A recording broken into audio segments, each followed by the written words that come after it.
Bu səhər Bakı bir daha susdu. Bu təkcə bəstəkarla deyil, bu gözəl bir insanla vidadır. Azərbaycanın sevilən sənətkarları, tanınmışlar, vəzifəlilər bu evin önünə toplaşıb. Hər kəsin içində bir musiqi, bir kədər, bir dərin boşluq var. Az sonra Ruslan Əhmədoğlunu son mənzilə yola salmaq üçün qəbirstanlığa yola düşəcəyik.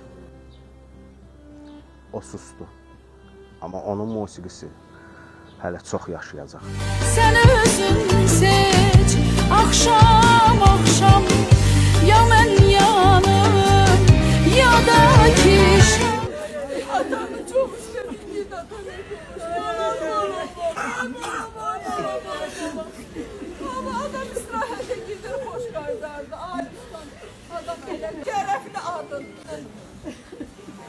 İşlə zəhmət sevəriyin, insanlara el tutmağın, yardım sevəriyin.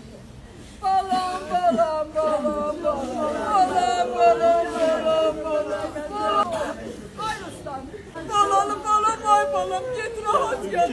Balam, balam, ye, ay. Balam, balam, ye.